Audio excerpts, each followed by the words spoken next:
중국 고서 춘추후어라고 하는 책에 변장자라고 하는 사람의 이야기가 나옵니다. 거기 이야기 보면 이 사람은 본래 힘이 세고 그리고 싸움을 잘하고 그래서 뭔가 문제를 해결할 수 있는 능력이 있는 사람이었는데 이 변장자라는 사람이 어느 날 여행을 하는 가운데 어떤 여관에 들어가게 됐습니다. 저녁에 잠을 자는데 밖에서 소리가 요란한 거예요.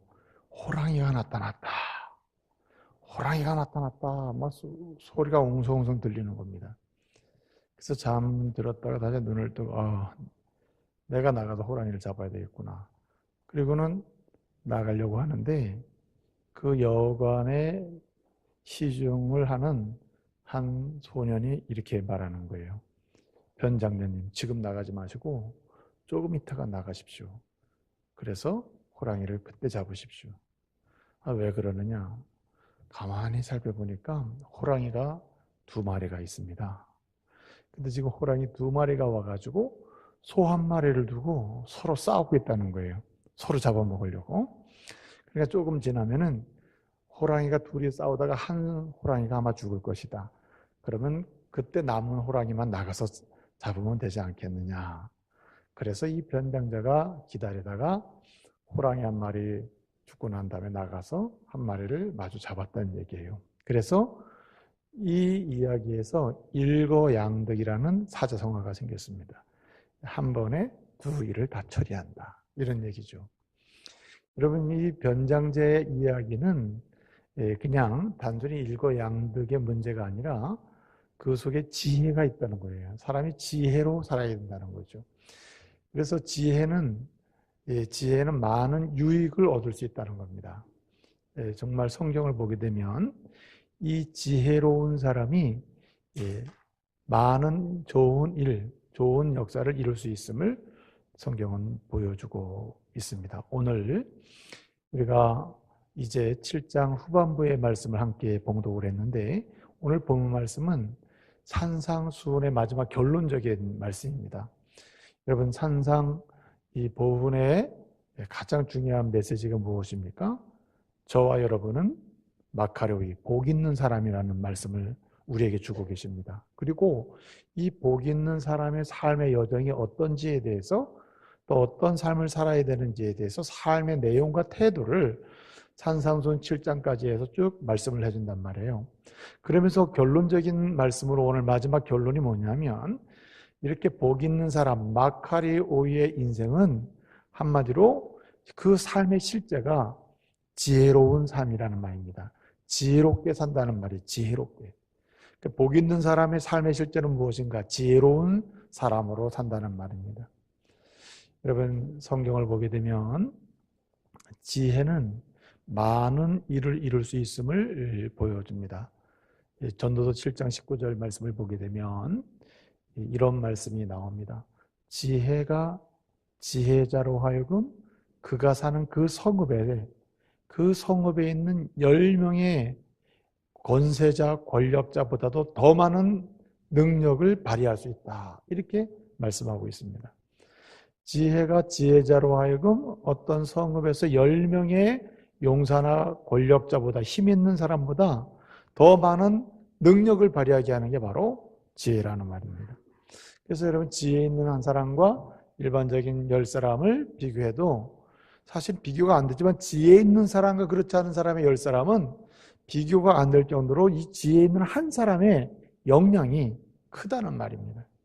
그래서 여러분, 성경에 하나님의 그 거룩한 사역에 쓰임받은 사람들을 보게 되면 이 공통적인 특징 중에 하나가 뭐냐면 지혜의 사람이라는 말입니다. 지혜롭게 살고 지혜롭게 활동하고 지혜롭게 헌신한 것을 볼 수가 있는 거죠.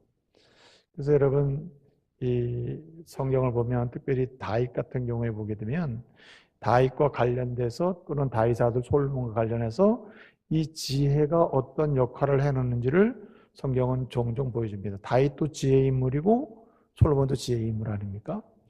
다윗이 말이죠, 사울의 추격을 피해서 도망을 다니는 때가 있었습니다. 그가 광야로 들어섰을 때 그가 어느 시점에 먹을 것과 여러 가지 부족한 상황이 생겼습니다. 그리고 이 다윗이 우리가 언젠가 내 소년들이, 내 병사들이 보호해주고 또 지켜주었던 그 나발의 목동들, 나발의 양떼를 우리가 지켜준 적이 있지 않느냐, 그들의 목동을 지켜준 적이 있지 않느냐. 그러니까 그 나발에게 가가지고 먹을 것을 좀 구하면 좋겠다. 그래서 10명의 소년을 보내잖아요. 그 보내가지고 얘기합니다. 우리 주 다윗이 이렇게 해서 먹을 것을 좀 요청을 했습니다. 좀 도와주시길 바랍니다. 이렇게 얘기하잖아요. 나발이 어떻게 합니까? 조롱을 하죠. 무시를 해버립니다. 예? 요즘에 주인을 떠나가지고 자기가 스스로 왕이 되려고 하는 사람 많은데 참 꼴 좋다. 이렇게 비난을 하는 거예요. 여러분, 이 소식을 들은 다윗이 어떻게 합니까? 그가 이렇게 하죠. 내가 저 나발의 집을 멸하리라. 내가 그냥 두지 아니라 심판하리라. 진노를 하죠. 그럴 때 이 이야기를 누가 듣습니까? 아비가일이 듣죠. 아비가일이 어떤 여인이라 했습니까? 아비가일은 용모가 아름다운, 한마디로 지혜로운 여인입니다. 여인이 이 소식을 듣고 포도주, 그리고 떡, 그 다음에 무화과 뭉치 이런 걸 잔뜩 준비해가지고 다윗에게로 나오지 않습니까? 그럼 말하죠. 사실은 우리 남편이 좀 미련해서 이렇게 됐으니 용서해 주시기를 바랍니다. 나발의 의미가 뭐죠? 나발의 뜻이 미련하다는 뜻이거든요. 미련하다. 예? 미련한 사람, 어리석다는 뜻이거든요. 나발이라는 원래 이름이. 그 나발 이름이 그 내 남편의 이름으로 딱 맞습니다. 그러니 용서해 주시기를 바랍니다. 그 결과로 아비게일뿐만 아니라 그 집안이 살게 되는 거죠. 멸망을 당하지 않게 되고 다윗의 진노의 대상이 되지 않게 되는 것입니다. 무슨 얘기입니까? 지혜로운 한 사람에 의해서 그 가정이 구원을 받는 거죠. 여러분, 지혜로운 한 성도에 의해서 한 믿음의 가정과 가문이 다시 살아나는 역사도 경험하게 되는 거예요. 여러분, 사무엘하 20장을 보게 되면 세바의 반란이 나옵니다. 비그리의 아들 세바라고 하는 사람이 있었는데 이 사람이 다윗 왕권에 대해서 반란을 일으켜요. 그래서 다윗이 요압을 통해서 정복하게 하죠. 예? 진압하게 만듭니다. 그래서 여러분, 세바의 군대가 다 약해지고 세바가 도망을 가요. 도망을 가는데 아벨이라고 하는 성으로 도망갑니다. 그 성에 자기 사람들과 함께 들어가서 도망가죠. 여러분, 요압이 그를 따르는 군대와 함께 가서 어떻게 해요? 토성을 쌓고 올라가 그 성을 아예 헐어버리려고 합니다. 아예 이 성을 아주 진멸하겠단 말이죠. 예? 그래서 이 요압이 가서 막 공격을 하니까 어떻게 됐습니까? 이제 이 성이 멸망하게 됐잖아요. 그럴 때 한 여인이 등장합니다. 중요한 거는 여인이 등장한다는 거예요. 남자가 아니라 여인이 등장하는 거예요. 여인의 이름이 있어요, 없어요? 없죠. 단지 사무엘하 20장 16절을 보게 되면 이 여자를 뭐라고 표현했냐면 지혜로운 여인이다. 지혜로운 여인. 지혜로운 여인. 그래서 이 지혜로운 여인이 등장하는데 지혜로운 여인이 어떻게 합니까? 그 성 안에 있는 백성들을 설득을 해서 어떻게 해요? 그 세바의 머리를 요압에게 던져주죠. 그래서 그 성은 안전하게 구원을 받게 됐다는 말입니다. 여러분, 지혜로운 한 사람, 하나님의 사람으로서 지혜롭게 사는 한 사람에 의해서 이 가정 구원의 문제가 아니라 지역사회가 새로워지고 한마디로 어떤 경우에는 조국이 새로워지고 공동체가 새로워져요. 한마디로 구원받고 살아나는 역사가 있게 되는 것입니다. 여러분, 솔로몬을 보세요. 솔로몬을 보게 되면 솔로몬은 왕이 돼서 어떻게 됐습니까? 그는 하나님께 기도를 드리죠. 우리 주님 뭐라고 말씀하십니까? 내게 필요한 건 얘기해 봐라 할 때 솔로몬이 구한 게 뭡니까? 그는 지혜를 구했죠. 그는 지혜로운 사람이 되었습니다. 하나님의 사람으로서 지혜롭게 사는 사람이 됐다 이 말이죠. 지혜롭게 통치하는 왕이 됐습니다. 여러분, 지혜로운 사람을 통해서 크고 작은 문제가 풀림으로 공동체 속에 또는 사람과 사람 사이 속에 평화가 임하고 하나님의 은혜가 임하는 줄 믿으시길 바랍니다. 이것이 지혜로운 사람이 주는 놀라운 역사입니다. 하나님은 지혜로운 사람을 통해서 이런 역사를 하시는 거예요. 그래서 오늘 말씀 보게 되면 마카레오이 산상수훈에서 주시는 핵심적인 메시지가 그리스도로 인해서 구원받은 저와 여러분은 마카레오이다. 복 있는 사람이다. 그런 복 있는 사람의 실제적인 삶의 모습은 무엇이냐? 바로 지혜롭게 산다는 말입니다. 사랑하는 믿음의 형제자매 여러분, 주님으로 인해서 구원받은 하나님의 자녀로서 저와 여러분이 정말 지혜롭게 사는 은혜가 있기를 말씀으로 축복합니다.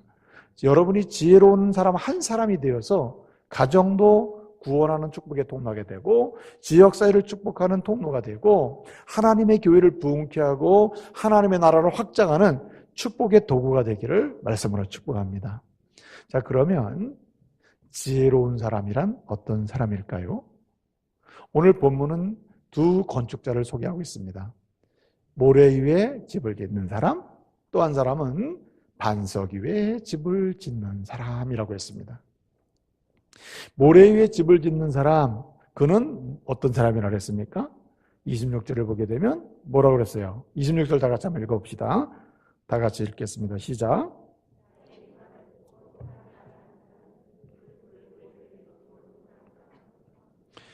거기 보니까 나의 이 말을 듣고 행하지 않는 사람, 그 자는 집을 모래 위에 짓는 사람 같으니 그는 무슨 사람? 어리석은 사람이다 그랬어요. 어리석은 사람. 예? 어리석은 사람이다. 23절 한번 읽어보겠습니다. 24절 한번 읽어요. 24절. 다 같이 읽겠습니다. 시작. 그러므로 누구든지 나의 이 말을 듣고 행하는 자는 그 집을 반석 위에 지은 지혜로운 사람 같으리니. 무슨 사람? 지혜로운 사람이다. 그래서 여기 두 집을 짓는 사람이 소개되고 있는데 모래에 집을 짓는 사람, 이 사람은 어리석은 사람이고 반석 위에 집을 짓는 사람은 바로 지혜로운 사람이다. 이렇게 말씀하고 있는 거예요. 그래서 오늘 주님은 진정으로 복이 있는 사람은 바로 지혜로운 사람인데 그 삶의 실제는 지혜로운 사람인데 그 지혜로운 사람은 어떤 사람이냐? 한마디로 하나님의 말씀을 듣고 뭐 하는 사람? 행하는 사람이다. 행하는 사람. 한마디로 말씀대로 살아가는 사람이다. 말씀대로 계획하고 말씀대로 삶을 진행하고 말씀대로 결실을 보기를 원하는 이 사람이 바로 지혜로운 사람이라는 말입니다. 아무쪼록 여러분, 오늘 산상수훈의 결론적인 이 메시지를 가슴에 새기십시오. 정말 복 있는 사람이 되었는데 지혜로운 사람이 되어서 하나님의 교회와 하나님의 나라와 그리고 우리가 속한 공동체에 하나님의 은혜의 역사를 증언하고 하나님의 축복을 선포하는 통로가 되어야 할 줄로 믿습니다. 자, 그러면 어떻게 하면 지혜로운 사람이 된다는 말인가? 어떤 사람이 구체적으로 하나님의 말씀을 듣고 행하는 자인가? 하나님의 말씀을 듣고 행하는 것은 구체적으로 무엇인가? 우리 주님의 산상수훈을 통해서 말씀하시는 하나님 말씀을 듣고 행하는 것은 도대체 무엇인가?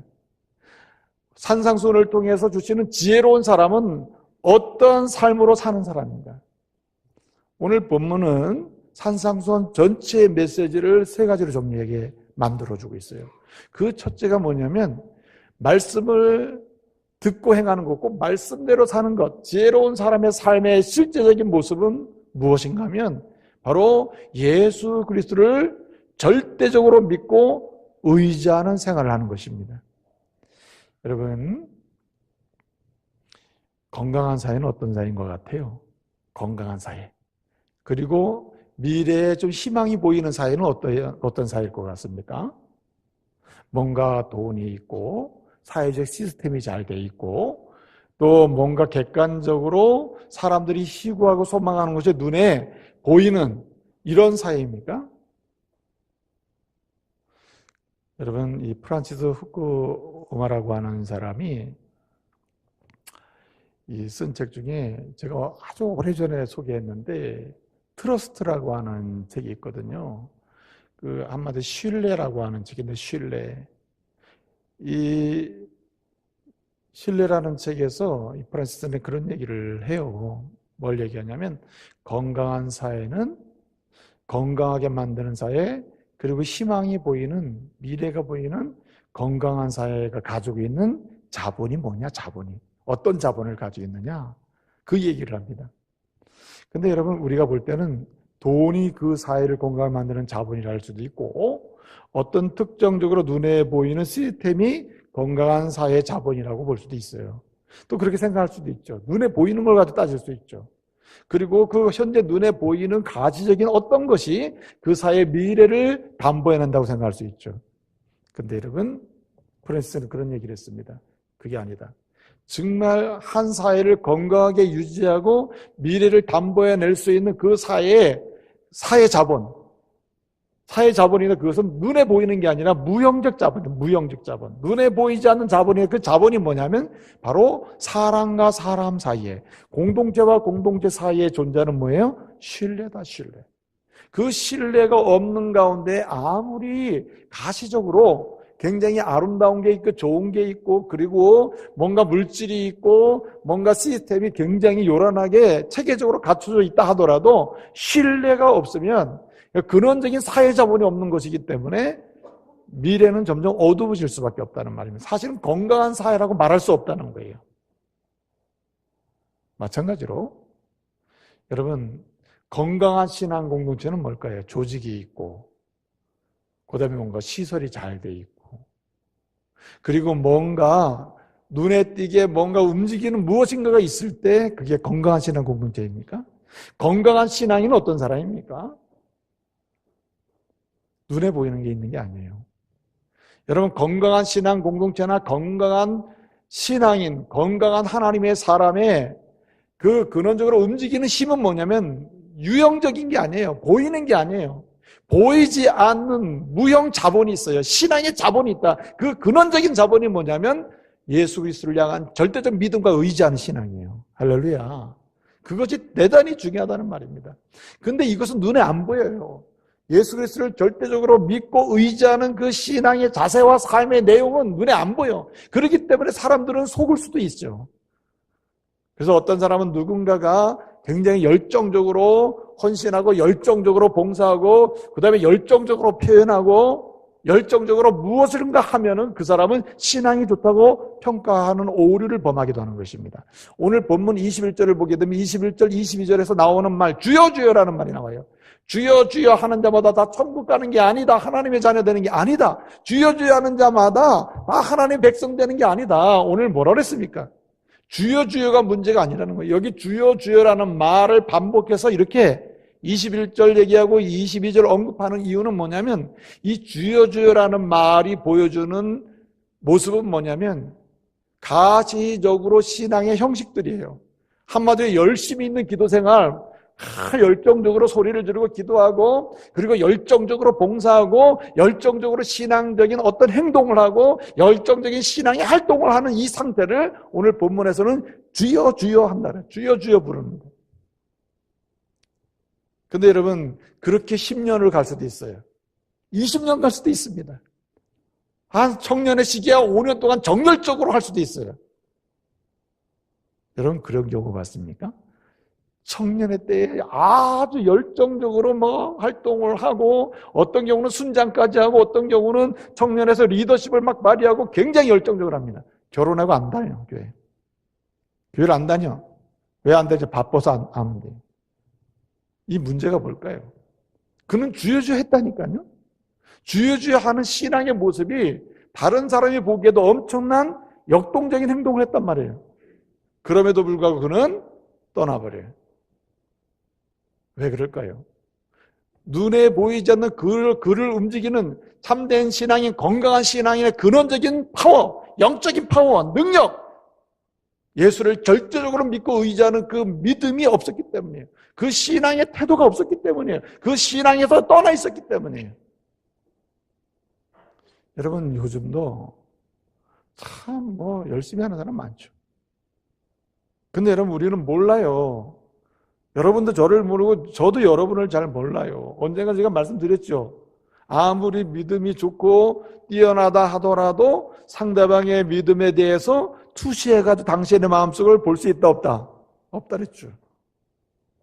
누구만이 알 수 있는가 하면 자기만 알 수 있어요. 또 그것도 은혜를 받아야 알 수 있는. 그러니까 속을 수가 있는 거죠. 그 수많은 사람들이 속았다는 말입니다. 자기 자신에게 속고 사단에게 속은 거예요. 그러면서 뭐라고 하냐면 나는 예수를 뭐하고 있어요? 잘 믿고 있다고 착각하는 것입니다. 잘 믿고 있다고.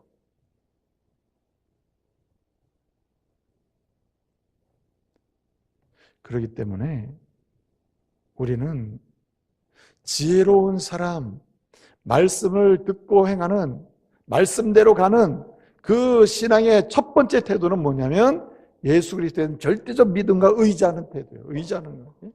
여기는 계속성이 있어요. 계속 믿고 의지하는 것입니다. 계속 믿고 의지. 여기에는 뭐가 필요하죠? 인내가 필요하네요. 그래서 히브리서 10장 36절을 보게 되면 우리에게 인내가 필요하면 그 뜻을 행한 후에 뭘 받기 위함이라? 약속을 받기 위함이라. 여러분, 하나님의 약속된 은혜를 진실로 누리고 공동체를 향한 약속, 가문을 향한 약속, 자녀를 향한 약속, 자기 자신의 인생을 향한 하나님의 약속을 정말 경험하는 그런 믿음의 건강한 인생 여정을 가는 사람들은 다 뭡니까? 절대적 믿음으로 의지하며 사는 사람들. 여기 인내가 있다는, 계속 의지하는 것입니다. 계속. 여러분, 우리 예수님을 변두리로 돌려놓고 사는 사람 많죠. 자기가 신앙적인 활동을 할 때는 굉장히 열정적으로 하면서도 실제로 사고를 하거나 그리고 선택을 하거나 결정을 하거나 그리고 어떤 일을 도모하고자 할 때 주님과 전혀 무관하게 움직이는 사람들 있죠. 네? 전혀 무관하게 움직이는 사람들 있잖아요. 여러분, 지혜로운 사람이 아니죠. 아무리 주여 주여 하는 종교적인 신앙적인 모습을 다 갖추고 면전을 가더라도 그에게는 하나님의 은혜를 경험할 기회가 없는 거예요. 감정적인 카타르시스 할 수 있는 기회는 있을지 모르겠어요. 눈물을 흘릴 기회는 있을 수 있어요. 감정적인 폭발할 수도 있어요. 그러나 여러분, 그는 주님의 깊은 은혜를 맛볼 기회가 없어요. 주님이 너는 내 자녀이고 나는 너의 아버지라고 하시고 나는 너의 목자가 너는 내 양이라고 하신 주님의 놀라운 음성을 경험할 기회가 없는 거예요, 이 사람은. 여러분, 그렇기 때문에 주를 믿고 지속적으로 의지하는 이 믿음이 없이는 우리의 길은 항상 막히게 돼 있어요. 열려있는 것처럼 보여도 막혀 있다니까요. 그래서 여러분, 예수 그리스도를 절대적으로 신뢰하고 믿고 의지하는 이 신앙의 지혜로운 삶이야말로 여러분, 그 사람 앞에 살 길을 열어놓고 갈 길을 열어놓는 능력인 줄 믿으시길 바랍니다. 그래서 여러분, 예수를 믿고 의지하는 그 참된 지혜의 삶이야말로 뭘 만드냐면 살 길을 계속 만들어, 갈 길을 만든다고요. 여러분, 아브라함이 갈 바를 알지 못하고 가잖아요. 근데 그 앞길의 길은 어떻게 해요? 열리죠. 갈 길이 열린다. 왜 그래요? 그는 믿음의 사람인데 이 믿음의 사람이 이 믿음이 어떤 믿음이냐면 계속 의지하는 믿음이라니까요. 한번 입술로 말해놓는 이 믿음이 아니라 계속 의지하는 믿음. 계속 의지하는 믿음이에요. 주님 말씀하시는 거예요. 내가 너에게 산상보훈을 말했다. 너희는 복 있는 사람이 내가 선언하지 않느냐? 그러므로 너희가 지혜로운 사람이 되어야 한다. 지속적으로 누구를 의지해요? 이 말씀을 선포한 나를 의지하라, 나를. 예? 십자가에 달린 나를 의지하고 피 흘린 나를 의지하고 너를 책임지는 나를 의지해라. 내 영혼을 구원하는 나를 의지해라. 다시 오실 나를 의지하라. 나를. 주님은 그렇게 말씀하시는 거예요.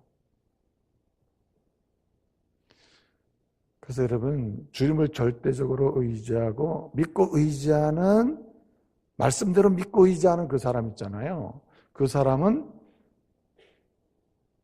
왜 지혜로운 사람인가? 그 사람은 주님을 통해서만 위로를 받아요. 원래 경외하는 것, 두려워하는 것은 의지하는 사람이에요. 누군가를 의지할 때 그 사람을 경외하거나 두려워하게 돼요. 그래서 시편 51편 12절 말씀을 보게 되면 우리에게 위로가 되는 분이 누구냐? 하나님만 우리의 위로가 되는 게 아니냐? 하나님만 우리의 위로자이가 아니냐? 그러므로 죽을 사람을 왜 두려워하느냐? 이 말은 뭐냐면 사람을 두려워하지 말라. 오히려 주님을 두려워하고 주님을 경외하라. 왜냐하면 주님을 믿고 의지하는 그 삶이야말로 당신의 삶을 보장받을 수 있기 때문이라는 거죠.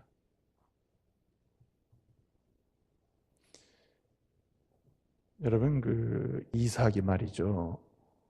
이삭이 이제 야곱과 에서를 낳잖아요. 근데 여러분, 에서가 이제 장자권도 잃고 그리고 비참하게 되지 않습니까? 그 이유가 어디 있습니까? 그 이유가 뭐 때문에 그렇게 되는 거예요? 주의 말씀을 뭐 했기 때문에? 경홀히 여겼기 때문에. 여기 주의 말씀을 경홀히 여긴다는 말은 그냥 말씀 그 자체를 경홀히 여기는 말 자체를 말 경홀히 여기는 게 아니라 그 말씀의 주인이신 하나님을 경홀히 여기는 거예요.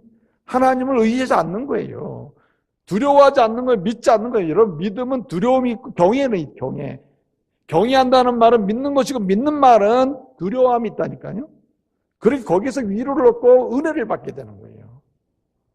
그래서 여러분, 우리는 삶 속에서 은혜를 경홀히 여기거나 말씀을 경홀히 여기거나 예수 그리스도를 경홀히 여겨서는 안 된다. 일상에서 예수 그리스도가 나의 삶의 중심이고 내 삶의 기준이고 내 삶의 인도자임을 늘 고백하면서 관계 속에서 나가야 됩니다. 주님을 붙잡아야 되는 거예요.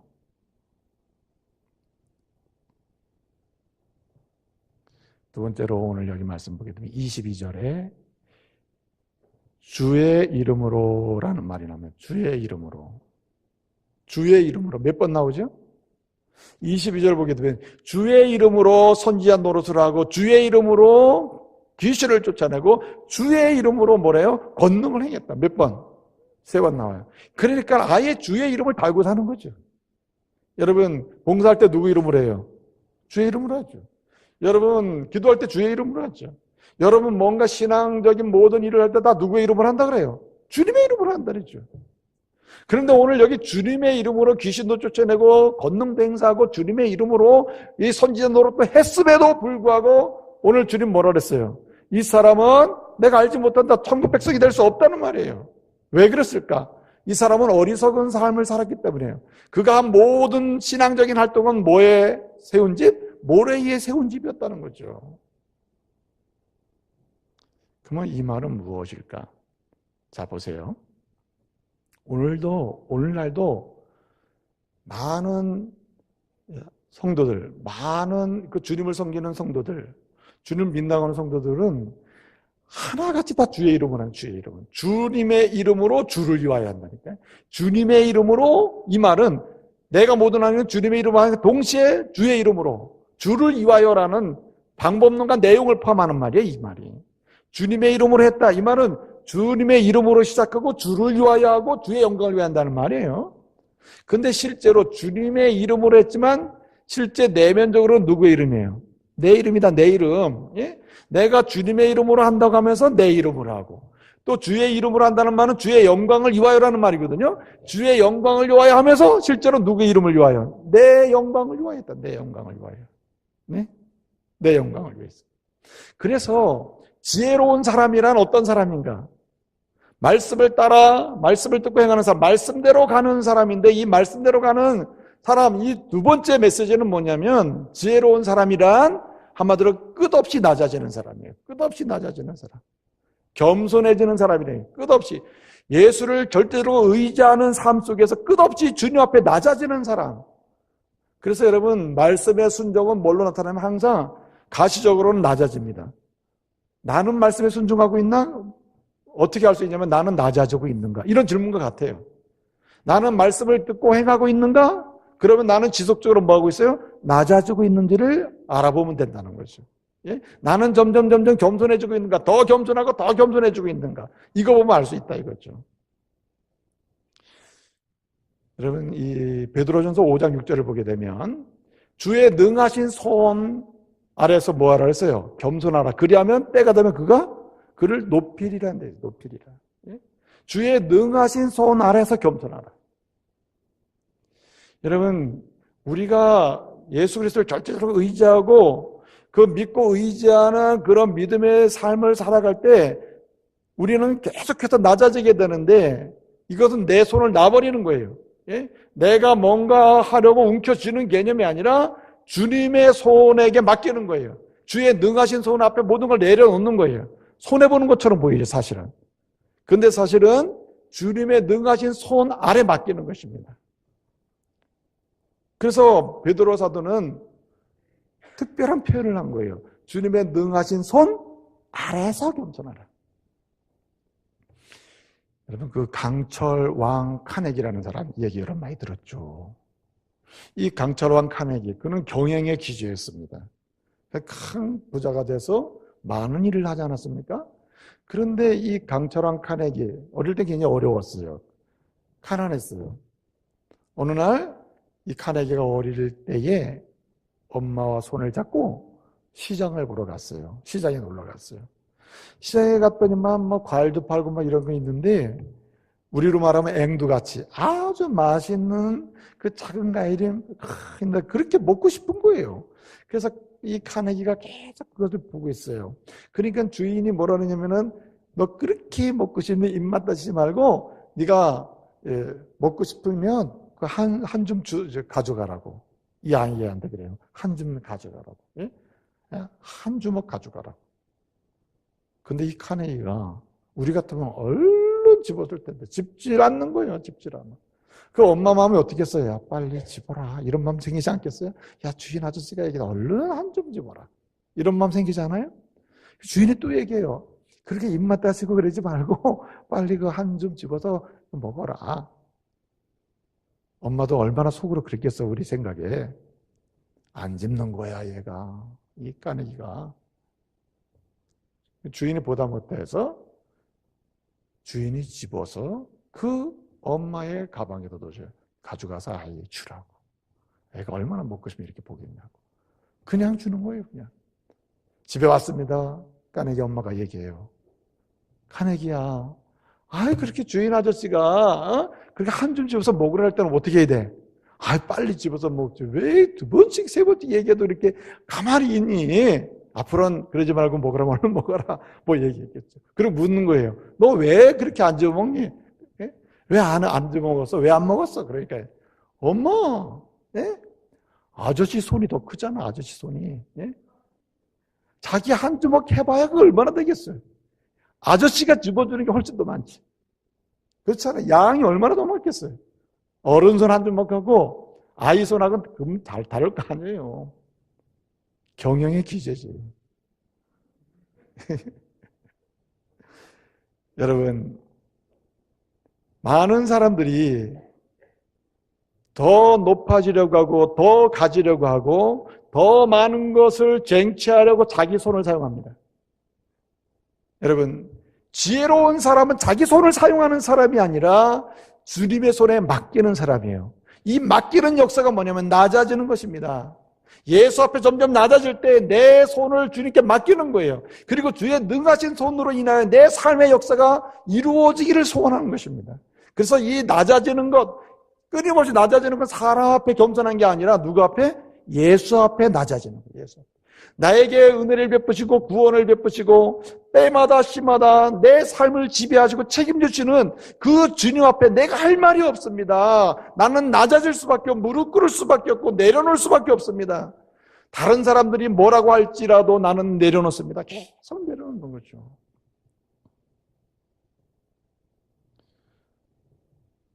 그래서 이 내려놓고 그래서 끝없이 내려놓는, 이거 끝이 없습니다. 끝이 없어요.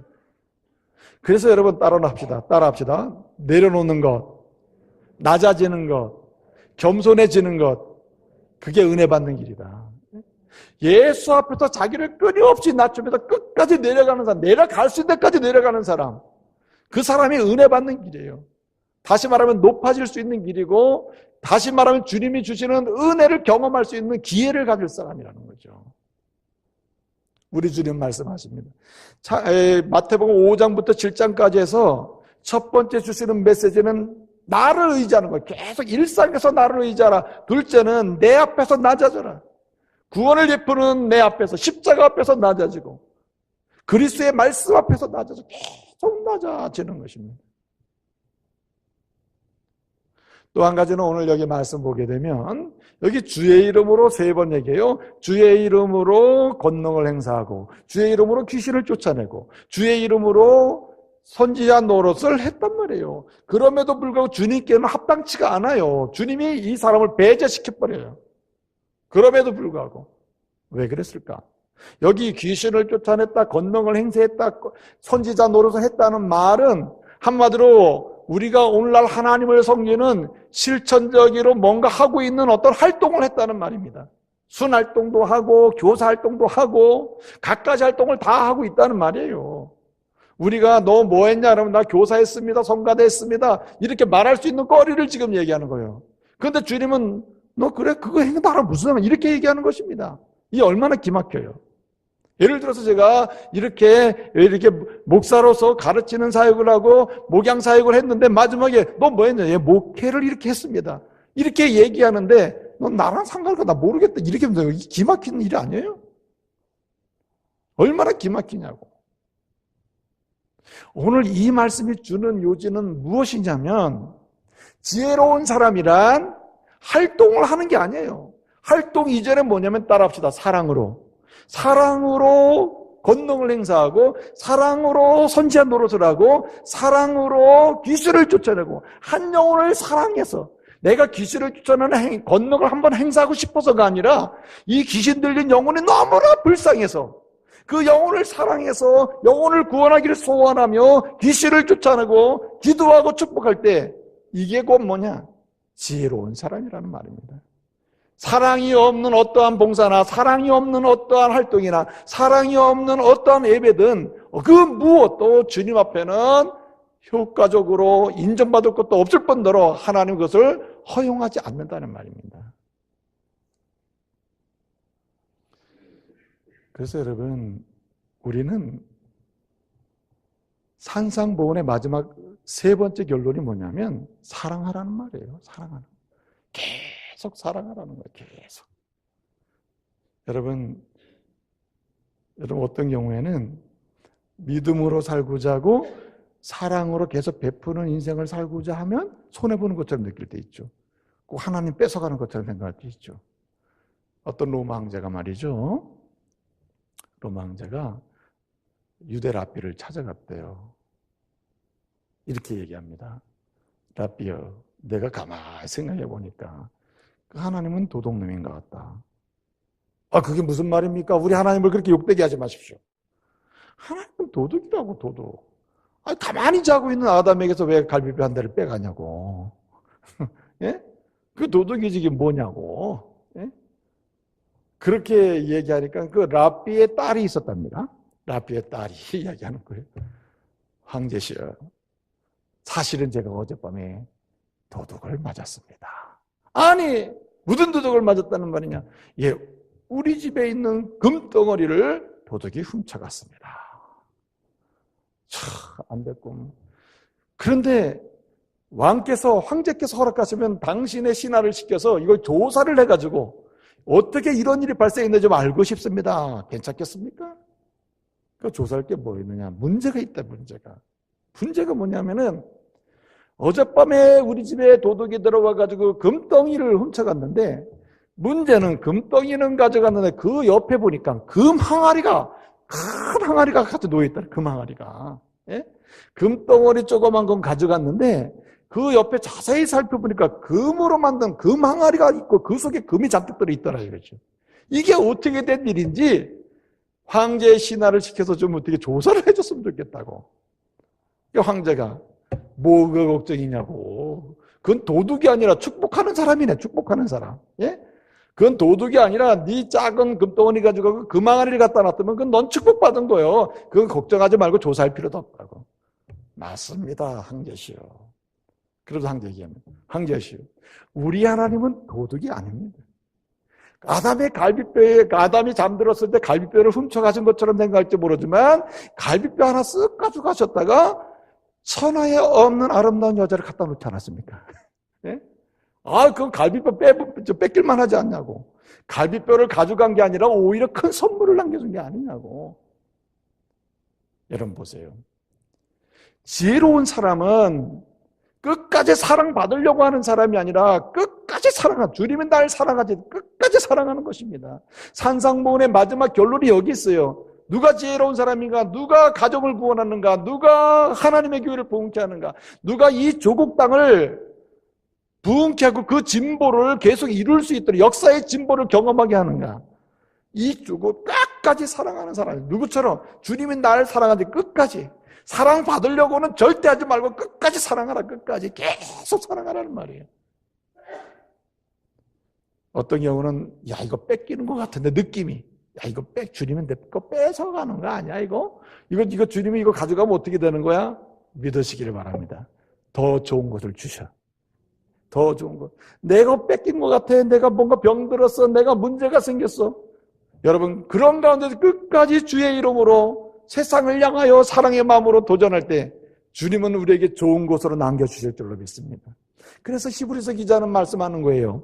히브리서 13장 16절에서 너는 나눠주기를 좋아하라. 나눠주기를 잊지 말아라. 나눠주기를 굉장히 좋아하는 사람이 되라. 한마디로 끝까지 사랑하는 사람이 되라. 이것이 하나님이 기뻐하시는 뭐라고요? 제사다 제사. 그게 예배라는 말입니다. 예배. 산제사다 산제사. 여러분 이 시대는 사랑받으려고 하는 사람은 많아요. 뭔가 좋은 포도주를 마시려고 하는 사람은 많다니까요. 그러나 좋은 포도주를 만들어내는 사람은 없단 말이죠. 여러분 우리 주님이 포도주 기적이죠. 포도주 기적. 예? 가나안 혼인잔치의 포도주 기적. 좋은 포도주를 찾는 손님은 많아요. 그러나 그 포도주를 계속해서 공급할 수 있는 축복의 통로가 되는 사람은 많지가 않아요. 누가 그 역할을 했습니까? 순종하는 사람이에요. 주님을 사랑하고 주님의 말씀으로 그 잔치를 사랑하고 사람들을 사랑하고 내가 순종하리라. 그러면서 끝까지 간 사람들이 나눔의 대상이 되는 거예요. 축복의 통로가 된 겁니다. 축복의 통로가. 이제 말씀을 마치겠습니다. 보세요. 산상수훈의 메시지, 키워드는 세 가지입니다. 첫째는 절대적 믿음이에요. 믿음으로 의지하는 사람이에요. 둘째는 뭐라고요? 끝없이 낮아지는 거예요. 끝없이. 나는 믿음이 자라고 있는가? 나는 정말 복이 있는 사람으로 지혜롭게 사는가? 알 수 있는 방법, 자기 자신도 진단할 수 있는 방법이 있다니까요. 그게 뭐라고요? 끝까지 낮아지는 거예요. 얼마나 낮아지고 있는가? 어느 순간에 나는 왜 대접 안 해주는 거야? 그러고 있다면 그는 지혜로운 삶에서 멈춘 상태예요. 지혜로운 사람의 삶에서 떠나고 있는 거예요. 그렇기 때문에 빨리 돌아서야 돼요. 나는 지혜로운 자리로 다시 나가리라. 하나님이 그를 통해서 자기 영혼도 살고 다른 사람도 살려내기 때문에 끝까지 낮아져야 돼. 끝까지. 마지막 하나 키워드는 뭐라고요? 끝까지 사랑하는 거예요. 끝까지 사랑하는 거예요. 네? 사람이 나를 사랑하는 걸 기대하지 말고 주님이 날 사랑하신 것에 만족하고 주님만 날 사랑한다면 나는 끝까지 사랑하리라. 주님이 나를 책임진다면 나도 세상을 향해서 끝까지 사랑하며 나가리라. 그렇게 되는 거죠. 그럴 때 주님이 그 사람을 통해서 거룩한 역사를 이루어 가신다는 말이죠. 지혜로운 사람. 그 사람이 바로 지혜로운 사람이에요. 여러분 오늘 본문 22절을 보게 되면 그날에 나옵니다.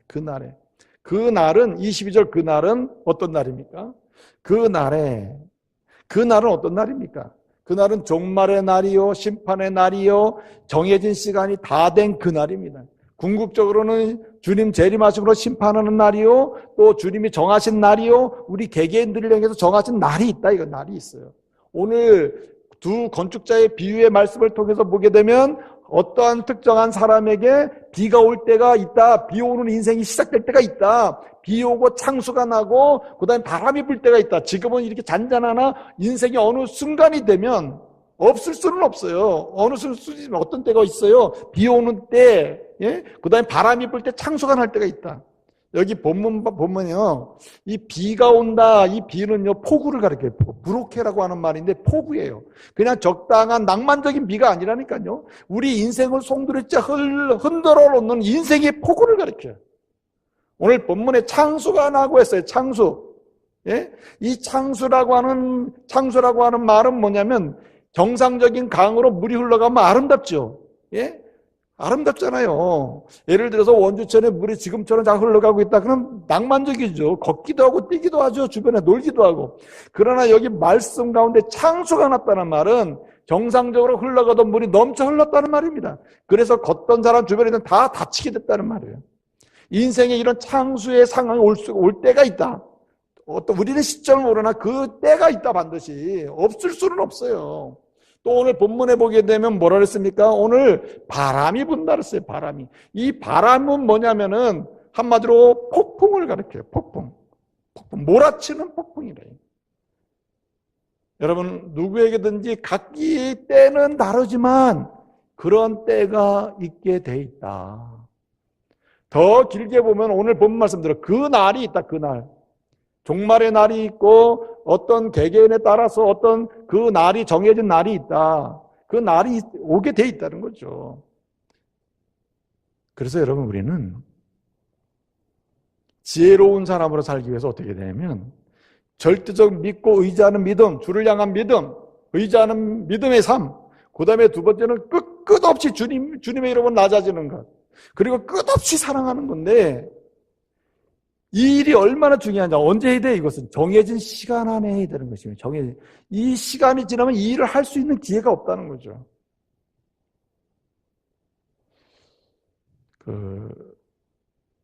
피터 드러커라고 하는 사람이 이제 2005년인가 타계했는데요. 예, 세계적인 경영학자 아닙니까?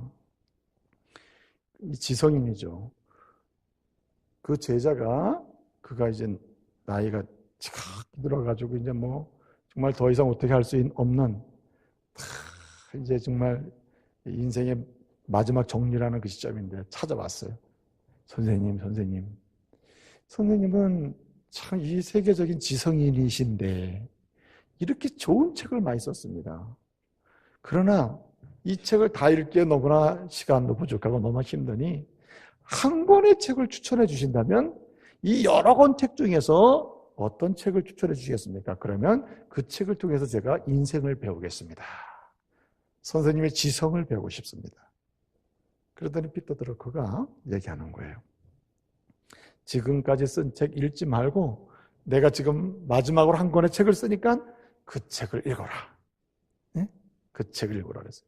그리고 그 책이 뭐냐면 우리나라에 번역이 되어 있는 자기 경영 노트라는 책이에요. 자기 경영 노트. 네? 자기 경영 노트. 근데 그 책에서 여러 가지 정말 결정적으로 중요한 얘기를 해요. 인생 경영에 관한 중요한 얘기를 하거든요. 굉장히 중요한 지혜를 줘요.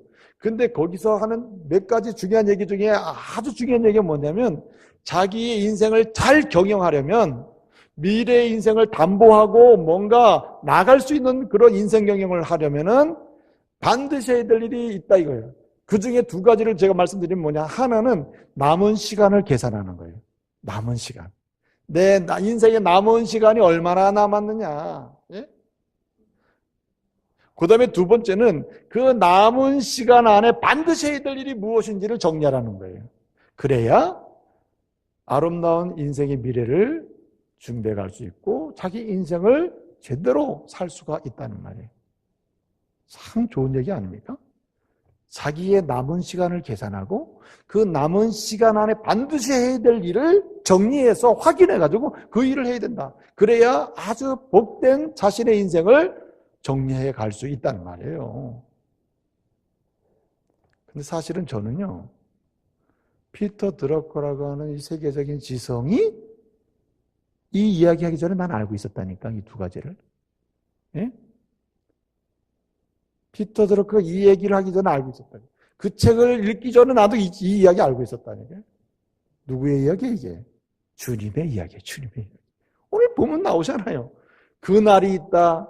그 날 안에 산상수훈, 내가 너에게 결정적으로 복 있는 사람이 지혜롭게 사는 삶에서 해야 될 세 가지는 반드시 해라. 그 날이 있다. 정해진 날이 있다. 남은 시간을 계산하라. 너의 인생을 계산하라. 그리고 내가 산상수훈을 통해서 말씀하신 바 이것을 반드시 하라는 거예요. 첫째는 뭐예요?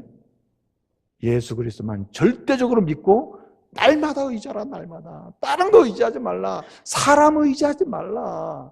세상의 사상을 의지하지도 말고 세상의 시스템을 의지하지도 말라. 오직 주 예수 그리스도, 내 인생을 책임지고 나의 모든 짐을 지고 가시는 그 주님만 절대적으로 믿고 의지하라. 그것이 할 일이에요. 남은 시간에 할 일이에요. 두 번째는 뭐라고요? 그 주님을 의지하면서 그 주님 앞에서 계속해서 뭐예요? 낮아져라. 낮아져라. 낮아져도 끝이 없는 거예요. 낮아지라는 말이에요. 낮아져라. 낮아지는 곳에 가면 은혜가 있다니까요. 하나님의 은혜는 높은 곳으로 흘러가는 게 아니에요. 낮은 곳으로 흘러내린다니까요. 십자가 밑으로 나가면 십자가의 은혜가 있네. 네?